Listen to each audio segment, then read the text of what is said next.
Dreams continue to be the most elusive and yet common human experience. I mean, it's something that all of us do about 4 or 5 times, sometimes more per night. We've been doing it since time immemorial. We've been talking about it and thinking about it and wondering about it, and still we don't know quite what to make of dreams. I mean, there are all sorts of theories about dreams.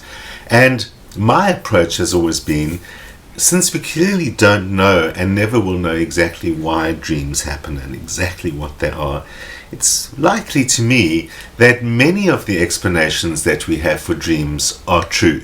I think that there isn't one explanation for what dreams are. They might very well be the stirrings of the unconscious, and they might be unsolved problems stirring up, and there might sometimes be predictions or intuitions that we have. They might even sometimes be visitations from the dead or other people. Who knows? All of those things, because I think when we're dealing with dreams, we're dealing with a part of the human experience and a part of human consciousness that transcends our physical reality. To me, made evident by the fact that when we know that when we are dreaming, we don't know that we're dreaming usually. We don't know that there's a body in a bed lying somewhere, and we tend to think that reality that we're in then is real. We know animals dream, and animals seem to have the same experience. Haven't you seen your dog or your cat whimper and make noises and scamper their legs a little bit while they're probably dreaming about events in their lives? Or who knows? I mean, cats spending 2/3 of their life asleep really makes you wonder which is the reality for them. So we discussed dreams a couple of weeks ago on the show, and I gave you 12 steps to remembering your dreams, and I hope that you've been working on those, and in the ensuing weeks you've been working on keeping a dream journal and getting your dreams a little bit more onto the page in your memory, becoming more aware of your dreams. Of course, the reason we really want to record our dreams is because we want to understand them, and understanding our dreams is something that we can do ourselves with minimal help or input from others. Certainly, therapists who work with dreams can help people gain great insight into their dreams. Certainly, sangomas, who work, of course, a lot with dreams, have got very clear strategies for understanding certain relevant things in the dream. We do have cultural ideas about the meaning of dreams. For example, there's certain common dreams that we have a general idea of what we mean by them. So, for example, we have dreams about being chased, dreams about missing a class or missing a connection, a train or a bus or something like that. We have dreams about teeth falling out, about being naked in a place and feeling exposed where it's not appropriate to be naked. All of these reflect common human emotions, particularly anxiety, and that still remains useful information. Sometimes we don't even appreciate that we are. We have worries and anxieties that we manage to push below the surface that might even be causing health problems, and sometimes the dream is coming along to warn us, to indicate we need to be paying attention to that. Sometimes it's really just helping us understand the significance and priority of things that are worrying us and that we might not realize are actually beginning to take over a little bit. But for the most part, our dreams have individual, personal relevance. Your mind is not the same as everyone else's. The most useless way, I think, of understanding what your dreams are about is to get one of those dream dictionaries that you look up the symbolism of your dream and it tells you some kind of simplistic information. While some of those will be relevant, like the teeth and the being chased and the being naked in public, those are common things. They're common human experience. What is not common is how we use symbolism. While we do have archetypal symbols that we share, and we do make use of that symbolism in our dreams, we cannot safely assume that we're always using symbols in an archetypal fashion. So, especially since a lot of what we believe to be their archetypal meanings are cultural and historical meanings that are not necessarily true in other times, in other places, and most certainly in other cultures. Great example of that being the snake, which might represent fear to some cultures, seems to represent sex and sexuality in Western culture, thanks to Freud, who defined it as that, and usually represents the ancestors or the origin or the great ancestor in African culture and Indian culture. Just to give an example of something which appears to be a universal symbol, but it isn't. So the bottom line becomes, what does your dream mean in your dream language to you? What is your unconscious, superconscious, beyond the conscious astral world trying to tell you? And that's what I want to give you some techniques today, to give you 8 keys to help you unlock the meaning of your own dreams.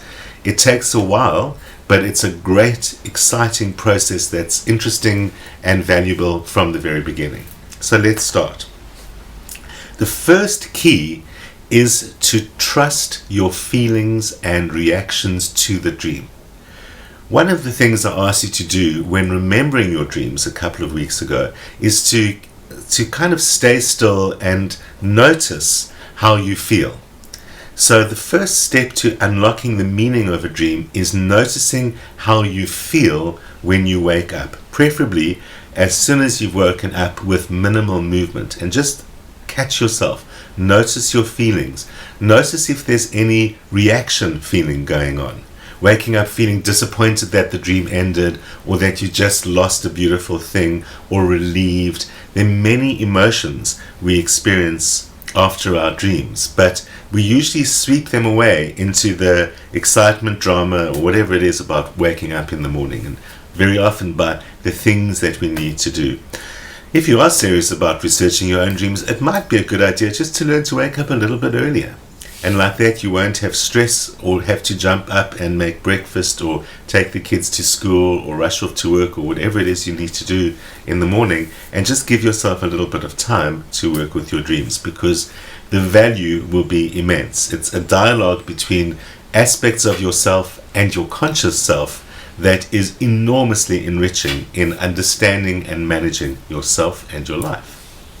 So, trust in yourself. The second step after noticing your feelings and your reactions to the dreams is to notice, what are your first associations with that dream.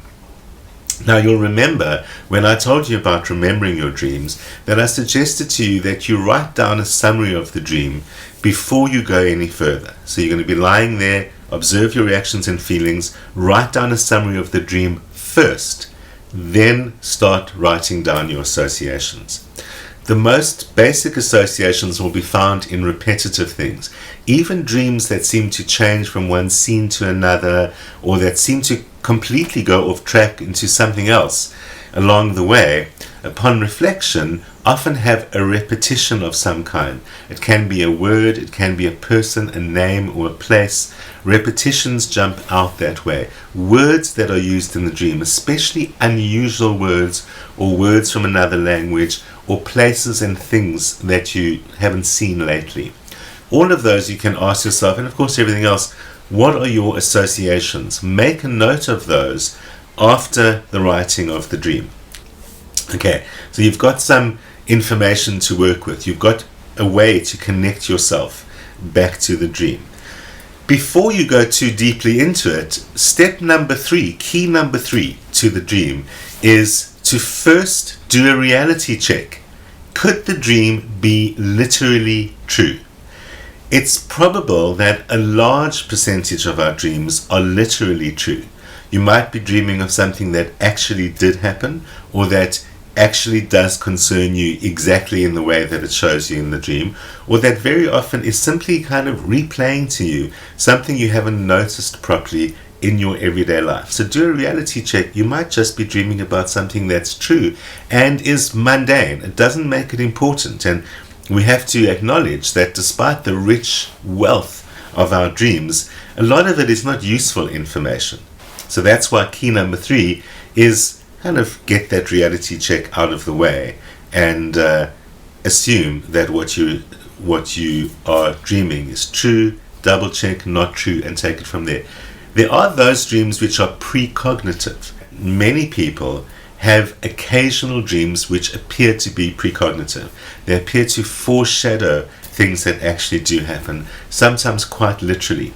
People who have these dreams frequently say that they're characterized by great vividness. They often seem to be strong in color and sound, so that you get past the verbal, visual, auditory aspects of your senses, which tend to dominate your life.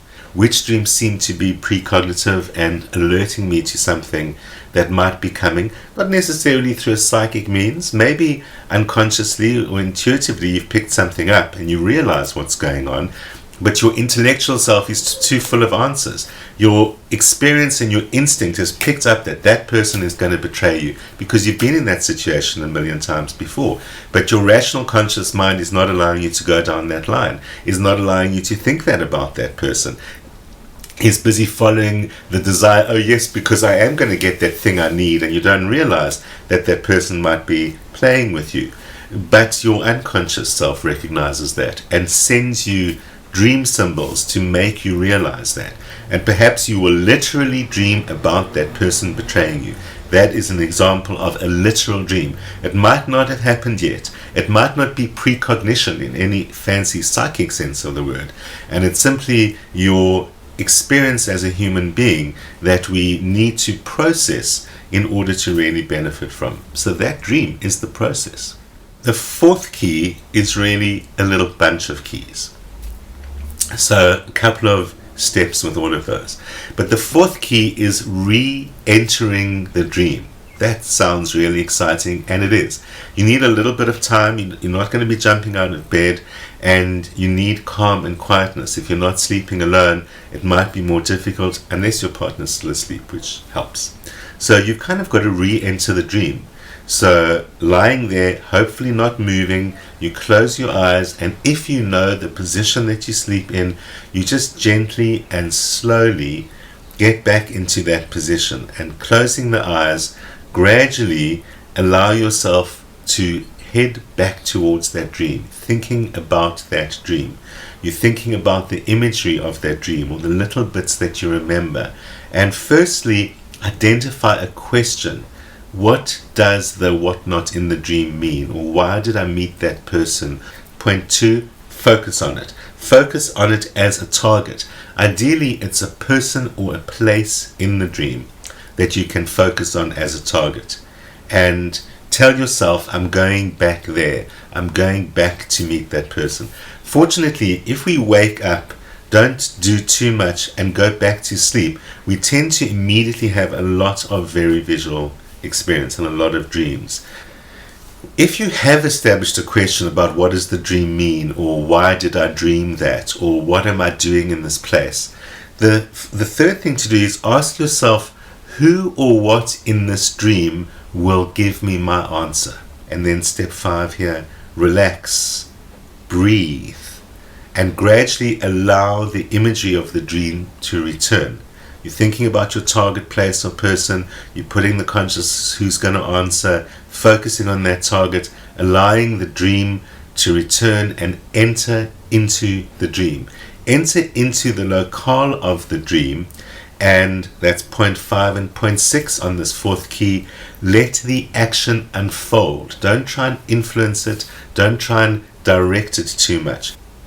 What you can do that is kind of a beyond and unfolding and seems to be like influence, point 7, is to actually engage in dialogue with the people and the things in the dream. Who are you? Why are you here? Why did you say that? What are you? A lot of them will change or disappear or not seeming to reply. But it's this open engagement that you'll discover, because it's a different form of talking to yourself, there are going to be unexpected answers. Say to something in the dream, who are you, or what are you? You'll be amazed at what pops straight into your head. They might not answer you in the full-scale dream fashion. Remember, as I said, this is not about the linear senses, but you might get a lot of insight that way. The 5th dream key is to pay attention to yourself in that dream, in that re-entered dream. How am I feeling? Even if you can't draw up the images about what the dream is, you can ask yourself, how am I feeling? Even in struggling to draw up the images, you can say to yourself, Am I feeling anxious about that? Maybe you'll notice you're feeling anxious, as if you kind of don't want to go there. Maybe you're feeling a little excited, even though you might be just seeing black and it doesn't seem to be working. Pay attention to that. Why am I reacting that way? It's something exciting. Even that might give you information to begin to understand what is the meaning of that dream, or what is the meaning of whatever that is in the dream. So noticing your attitude, noticing your action, and noticing if you in your dream play the same role that you usually do. Are my reactions consistent with how I believe myself to be? So it's also, why am I reacting that way? That takes us to the sixth key, which then asks you to ask yourself, well, which part of me is this thing? And that's an important principle, that everything in your dream is some aspect of yourself. At the very least, you produced the dream. And so that's the evidence that it is some aspect of yourself. But beyond that, it's likely that that unconscious, superconscious, beyond conscious self that experiences the dream is communicating through all the various aspects of the dream. But certainly, if you still, just as an exercise, take the approach of what part of me is that? The other people in the dream. Ask yourself, what part of me is that? The things in the dream, what part of me is that? And it's incredible the insights you will gain. Not from everything. Some of them won't seem to answer, but don't panic and think this isn't working. As soon as you start interacting with the thoughts too much, you're going to bring yourself out of the re-entry. So rather, you're drifting along, you're trying to let the dream direct, the re-entered dream direct where you're going, and you ask yourself, what part of me is this? And they're just little thoughts that pop into your head, or sudden reactions that pop into your head as you do that. Observe them, acknowledge them all. You will gain an enormous insight into yourself. The seventh key is to begin to collect your symbols. If there is no such thing as a useful dream dictionary, if archetypal symbols are great in general, but not that great in specific, then we actually need to understand our language of symbols. This is the most important of the keys. This is the golden key, number 7. That if none of the other keys are accessible, available, or working, or interesting, use the golden key. And the golden key is to collect symbols that occur in your own dreams. Literally, to keep it like a dictionary. So you might have another list you're keeping on another page of your journal of things that tend to come up. And you begin to notice that you dream about certain things at certain times. There isn't a general meaning of a car. You begin to notice the symbols in your dreams. There's cars. I've been dreaming about cars all week this week, or I had another dream about a car last week. You just begin to notice, I have dreams about cars every time this is happening in my life. You begin to notice how the symbol connects to your life experience and your dream experience. Symbols are complex things. They're not consistent. So they'll be consistent for a while, but they gradually seem to shift their meaning as well. Eventually, later on in life, your dreams about cars might actually mean something different by that time. But building your own dictionary is the only way that you're going to find out. So the symbols themselves, and you begin to notice themes and repeats in different disguises. All sorts of things coming up, just in another form, again and again, as if someone's trying to tell you something. The very least they're trying to tell you is the meaning of the dream, the meaning of the symbol. It's useful in that way. And one thing that the dreaming mind seems to do a lot of is create puns.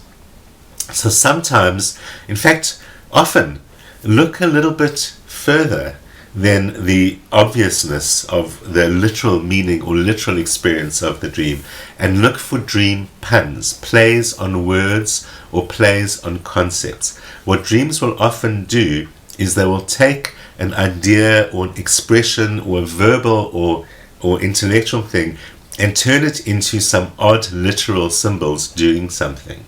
So puns or things that just look very obvious, very useful. Obvious is good. Remember, the third key was to assume that it's real and first check that. The same goes for the collection of symbols. First, assume that it is what it is. Let the response happen. All the time, you're observing your own reactions. All of this sounds like it's taking a long time, and if it's taking more than 5 minutes, I'd be surprised. The whole experience is really just a couple of minutes as you re-enter the dream, re-encounter the symbols, and begin interrogation with them. And just will allow you to re-encounter or rework some of it before you either fall back asleep completely, and then the exercise was a tiny little bit pointless, or you prevent yourself from going to sleep. Just engage in that largely conscious manner and then pull yourself out of it again and make your last notes. Because the 8th key in understanding the meaning of the dreams is to respond back here in the world. So firstly, to respond by writing down again what you learned from that re-entry experience. And often a great thing to do is try and sum up the dream as a statement of action or intention. Can be very challenging, but can be very useful. So for example, if you write a sentence that begins, I need to, and after having done the dream re-entry, you'll sometimes be very surprised at what follows with your pen when you, after the sentence, I need to. And often that will give you some insight into what's putting this whole dream together. So you are recognizing and honoring the dream. The 8th key is enactment of what the dream says. Honor it by noting it, then by turning it into something like action. I need to do X. Looking for other confirmations, like is there anything else in my world that is showing me that? And finally, honor what the dream says. If the dream is clearly telling you you should be doing something, do it at some level. More importantly, if the dream is busy telling you you shouldn't do something, you should avoid it, then avoid it. If you consistently respond to your dreams as if you respected them, you'll get a lot more quality information out of them. What the dream is and what the 8 keys to understanding the dream really are keys to a dialogue with ourself that is generated by a dream, that is manifest by a dream, and that allows us to engage with an aspect of our consciousness that is not of the everyday world, and in so doing perhaps solve much larger problems. Because once you learn to do that, you can actually so-called incubate dreams. And that is when you go to sleep at night with the intention to dream something specific, the solution to a problem. What do I need to do about X, Y, or Z? You can go to sleep saying, what is the solution to this problem? I need to have a dream about what to do about whatever, and literally asking for problems in dreams. The most exciting thing is when you wake up in the morning and you realize the dream has answered the problem. A much more common experience than we think. People have that without asking for it.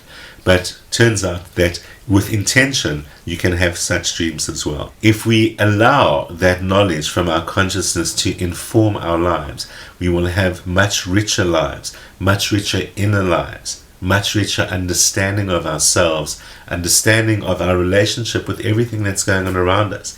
We might be much less quick to judge and assume things about people and places and things when we've integrated them into our dreams as part of ourselves. So, contrary to the idea of it's just a dream, and dreams are just these burblings of the unconscious mind and all of those things, while all of those things might be true about dreams, dreams are the keys to the self. Time for one quick question, and that's from Kyle, and it is a quick question. Kyle, you ready to move home? You want to know whether you will be able to move or should move in the next couple of weeks, ideally by September. Your chart agrees this is a great time to be moving, just not quite as fast as you think. While September would be fine to move, it might take until November for you to settle down or actually find the perfect place. So November is the right time to move, probably because that's when you'll find the best moving in. Astrology is much more concerned about moving into the new place than moving out of the old place. So for the best moving into a new place, that's November. If you absolutely have to get out of there now, then if you can't find the ideal place before November, don't panic. An interim spot will be fine, some kind of layover in between, and then from November you enter a new place. Remember, if you have a personal question about something that's happening in your life or unfolding in the next few weeks or months, drop me a line at my email address or visit my website, where you can fill out a form that asks for all the correct details. I need your date of birth, place of birth, and time of birth if you're going to ask me a question, or even ask me a question that isn't a personal question. Life, the universe, the cosmos, astrology, and anything else, all here on Rod Suskin's World, every Friday on YouTube at noon, Cape Town Television, 7:30 p.m., repeating Sundays at 1:30 p.m. See you next week.